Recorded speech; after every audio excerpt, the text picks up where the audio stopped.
باپ کا تحفہ۔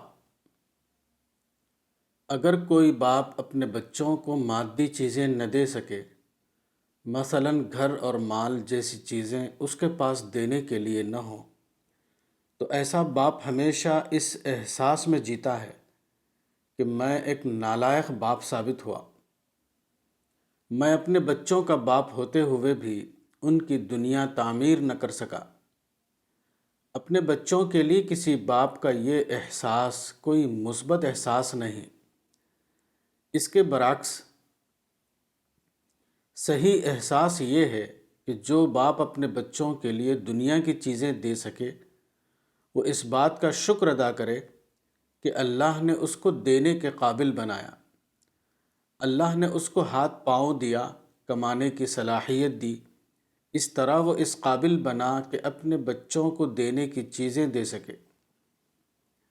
لیکن جو باپ اپنے بچوں کو دنیا کی چیزیں نہ دے سکے، اس کے پاس بھی اپنے بچوں کو دینے کے لیے بہت بڑی چیز موجود ہوتی ہے، اور وہ دعا ہے۔ وہ اپنی دعاؤں میں یہ کہہ سکتا ہے کہ اے اللہ، میں اپنے بچوں کا باپ تھا، لیکن میں اپنے بچوں کو دینے کی چیز نہ دے سکا۔ تو میرا اور میرے بچوں کا رب ہے، تو میرے بچوں کو وہ چیز دے دے جو میں ان کو نہ دے سکا۔ تو میرے بچوں کے لیے میری طرف سے وہ دعا قبول فرما جس میں تو نے انسان کو یہ تلقین کی ہے، ربنا آتنا فی الدنیا حسنۃ وفی الآخرۃ حسنۃ وقنا عذاب النار۔ سورہ نمبر 2 آیت 201۔ اگر کوئی باپ اپنے بچوں کے لیے یہ دعا کر سکے تو اس نے اپنے بچوں کو زیادہ بڑی چیز دے دی۔